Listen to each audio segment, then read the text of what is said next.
Hi guys, welcome back to 32. This one's a slightly different video to what we've done previously altogether, isn't it? We're gonna discuss things we wish we knew before buying a new build house, both positive and negative. Please don't forget to like and subscribe to the video on our channel, and hope you enjoy the video. Okay, so sorry, we're just looking down. We've got written our list of things to talk about. So first one is SNAGS. And this is probably the biggest one in everything, isn't it? We didn't realise how many snags we'd have, what snags we'd actually have as well, because that was surprising. We imagined things to be done, but they're not done. I think, if you'd like us to talk more just about snags, because I feel like we could probably do a whole video on snags, then let us know and we will do a whole one. Otherwise this whole video would be talking about snags. But we did know we were going to have snags, didn't we? So expect to have snags. That is completely normal. But I think we were just quite surprised by the amount of snags we'd got.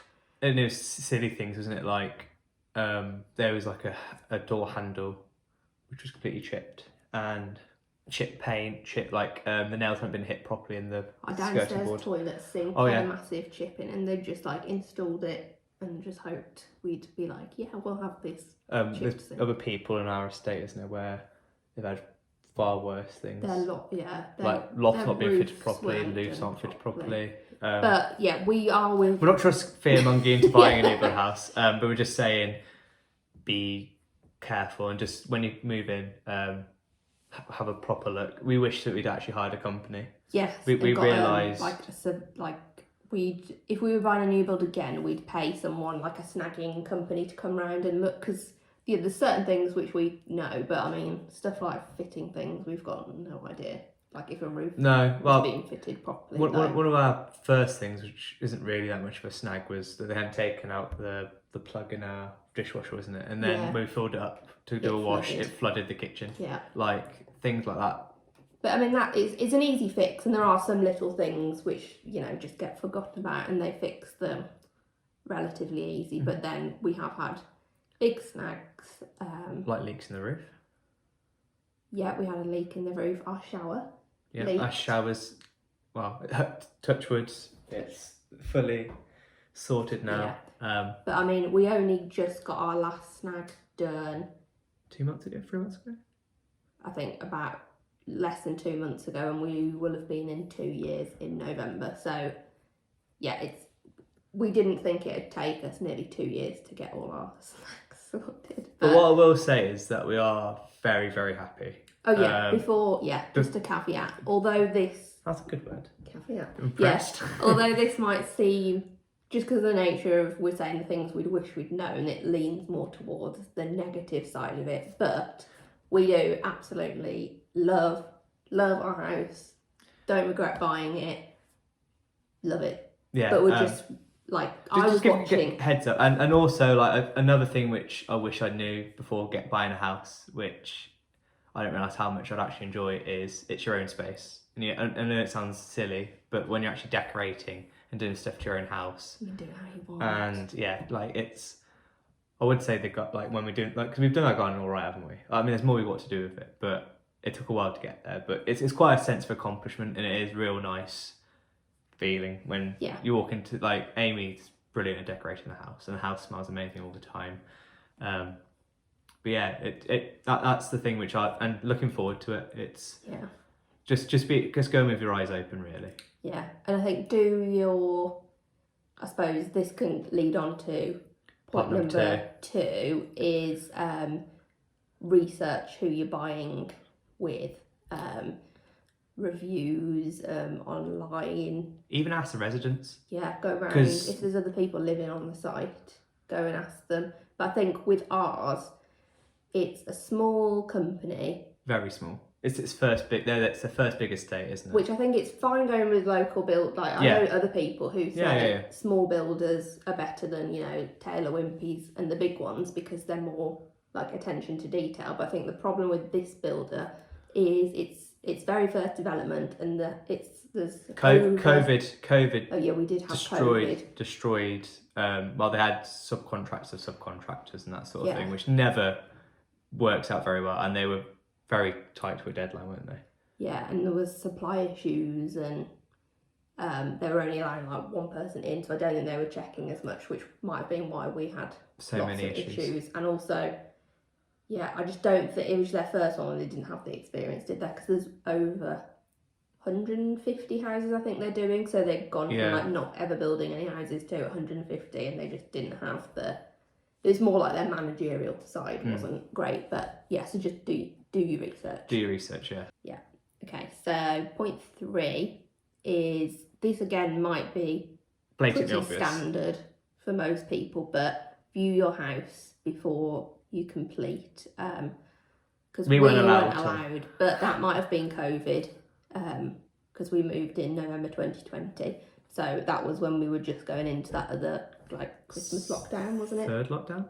Yeah, something like that. So we weren't allowed yeah, to come round and look at our house, which we wish we had, because I know other people have, and they've gone and like noticed things that have been done like a few days before that have been done wrong, so then they've corrected it before they've moved in, because I think it's easier to get them to sort stuff, especially if it's a big thing, before you've moved in and you've got all your furniture in, and it's just easier. And I suppose if you haven't completed, they're more willing to get things sorted for you, because they want your money, don't they? Whereas once you've completed, they're like, yeah, got your money. 4th point.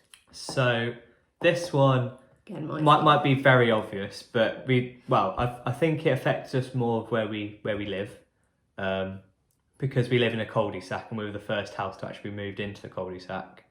So all the workmen and all the work seemed to be, and we had like a gate across our house, didn't we? We had to have a drawbridge. Well, I say drawbridge. It was panels of wood on our freshly laid turf in November to get to our car and back from our car, and then we had a gate which basically stopped us from using our main entrance. So so the point is, point 4 is, you are living on a building site. So expect mud, expect noise, expect unannounced things, like our neighbours. They were doing something until stupid o'clock, wasn't it? And that was next door, because they were moving in, they hadn't laid their flooring, so they were doing it until they're playing music 11 o'clock at night the night before they moved in. So just be aware that obviously that still comes with like the etiquette. You've had it a couple of times when you were working here at home, haven't you? And they were doing the roof, and effing and jeffing and saying about women and that sort of thing. And I was on calls and I was like, oh God, I hope no one can hear what these people are saying outside the window. But yeah, I think even though we knew we were living on a building site, I don't think we expected it to be as bad as it was. But also, but another thing as well, though, it was nice in a sense, because literally all our rubbish and everything which we moved in with, we just chucked to them and they got rid of, which is brilliant. And because they were just skips everywhere. Obviously, it's in all the builders. There's they're generally really nice to us, weren't they? Like they were pleasant, and they were doing any help for us at all. But it was just a bit of a shock. We moving into a new house, and then I stupidly chose a light grey carpet, and we're just caked in mud. Actually, all we have to do is walk outside slightly and come back with half the field on your feet. Yeah. So something that we got, actually, we'll put a link to it down below, because it's brilliant, wasn't it? Lifesaver. It's like sellotaped cling film. Yeah. So we just got a massive roll from Amazon, and we were using it for like the first year. So and we just, because we've got carpet in our hall rather than... My fault. We should have... Got things we wish... Actually, that's another point. We'll go on to that one next. So we got, it's like cling film, sticky cling film, isn't it? And you just put it over your carpet, walk on that, and then you just peel it off, and your carpet's like brand new. Yeah. So, yeah. We're glad. I'm really glad we've done that. Yeah, that was so good. Yeah. Hence the carpets in the hallway, as you've probably seen in the other videos. Yeah, we've got those now, haven't we? Okay. Point 4. No. 5. Number 5. So, get your boiler serviced after a year, because... We stupidly forgot. Yes, we forgot. And it might be different for different boilers, but our boiler had a 2-year guarantee, but you had to have it serviced serviced after a year, and we forgot to get it serviced after a year, and then we had a part that broke. It still is broken, isn't it? No, it's basically fixed. But yeah, we had something go wrong, and it cost us money when it would have been free had we had it serviced. So little tip: remember to get your boiler serviced and register every single appliance you've got. Oh yeah, every register all single your guarantees. It doesn't matter how silly it seems. I did everything from the oven to the extractor fan to it was little things as well, wasn't it? Like you did toaster. Yeah. You just sat down one night. I just gave you the wad of like receipts and stuff, manuals, and like, there you go. But I mean, nothing's gone wrong. But for us doing that has given us, well, on the cooker we got something like 7 years. Yeah, especially because it's one less thing to worry about, isn't it? Especially at the moment. Because as it's new as well. It's a new build, so you want to look after it. Yeah. So number 6. This one's one of my favourite ones, this one. Yeah, so I suppose because we're very novice, I'm going to say, and well, we are. This is our first house. Have no idea what we're doing. We literally have no DIY skills, do we? Well, no, this isn't even DIY. This is in terms of like the buying process. So this is our first house. We'd not bought a house before, so like even the paperwork side was quite overwhelming, and you don't really know. We didn't know fully what we're looking for. And, yeah. Even though that's what your solicitor's supposed to do. That's another tip. Use a good solicitor. That's very... Yeah, it's worth paying. Bit more. Don't go cheap. No. I mean, ours went through. Yeah. And it did help us later on. Yeah. So one thing we didn't know much about was like drainage in the garden. Which when we got here, I suppose it wasn't really on the plans and we didn't look into it. But if we were going to buy a new build again, before I signed anything, I'd ask what their plans are in terms of drainage in the garden. So yeah, our garden was like a bog for a good over a year. Every time you stood on it, your foot went down, water just came over, even when it was hot. When they laid, well, first off, we were into it now. We were lucky in a sense because the company said they were going to turf our lawn, wasn't it? But the company they used hadn't done it properly. Yeah. And we did it. We had to have it re-turf 3 times. 3 times, yeah. And now it's still not perfect. It's still not even. There are still points in the garden where it is boggy. But yeah, that's a different story. So yeah, just ask about what drainage there is, what drainage they're going to put in, and ask how the land slopes. Sorry, that's because ours. It probably says it on the plans, and we just didn't look at it. So just make sure you look at it properly, because ours actually sloped towards the house.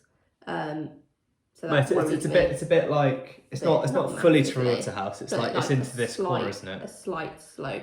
No, and that one because it was puddling under the by door when it rained. So yeah, just want to ask about it, just because as first time buyers, I would never have ever thought about drainage before. So if that might help someone, might not. Point number 8. 7. Expect delays in the whole process. Yeah. From signing paperwork to actually moving in. Expect delays in things to crop up. Like ours was pushed back a few times, wasn't it? Yeah. Us moving in, but then we felt as if we were rushed to move in, and that might be why we had SNAGS. Yeah. Because we were we weren't in the chain at the time at all, so we were very flexible. We told them this as well, didn't we? Because we were living with Amy's parents. They live 15 minutes away, 20 minutes away. No, not even, like 5. And we were like, and it was all very rushed. But because once they've told you a date, they can't change it. That's why. Because we'd exchanged 2 weeks before. That was why it was a rush. Whereas we would have been happy for them to have said. But yeah, but then there are delays along the way. We were supposed to move in the July, but we moved in November. So yeah, just expect materials, delays. Work people, can't it? Well, and paperwork, solicitors. Paperwork is atrocious. Yeah, solicitors are quite slow. I think that's just like I think they're generally quite like things get held up and Yeah. stuff, don't they? So yeah, just I know it's annoying and disappointing, but yeah, just but want to be mindful of. the longer you wait, the better it's going to be. Number 8, I suppose comes under like unexpected costs. So there are a few things, again, us being naive, not having a clue. TV aerial doesn't come with the house. So that was, I think it was about £100 we paid for the aerial and to get it fitted. So it's just making sure you like put that aside, just so it's not another cost that crops up that you weren't aware of. And then another thing like that we off the top of our heads that we can think of is the loft. Our loft wasn't boarded, which it's not a necessity. Makes sense really, but there's literally nothing up there. It was just Oh, and we don't have a ladder to our loft. Oh, and no ladder to the loft. Yeah, so that was another thing. Like if you want to store stuff up there, you're gonna have to pay to have your ladder, or you can fit your ladder yourself. You can. Yeah. We're just not. It's not that capable. Although if you fit it yourself and the boarding, you have to be careful with the new builds because you have to. It goes against regulations. Yeah, you have to use certain stuff to board it. It has to be done in a particular way. Yeah, to not void your 10-year NHBC thing. So you just got to make sure you use the right stuff. That's why we were like, we'll pay someone. But and even then, that was another mistake, which is another story. Well, I just went with this stupid company, which was but that cost us probably about £600 to get the loft. But well worth it. But again, just so you're aware, you get like extra costs, hidden costs that come up. That's probably there's probably other costs, but I can't think of anything off the top. I think those are the main ones. Yeah. I think those are the main points actually as well of buying a new build house. Just go in with your eyes open. Obviously, I'll reiterate what I said before, but we do love this house. Yeah. We do love it, love it, love it. There are points where we were cussing and swearing when we're chasing the developers with snags or issues. Oh yeah. It's been very stressful times. But when you're sat in the garden when it's sunny, you've got a beer in your hand.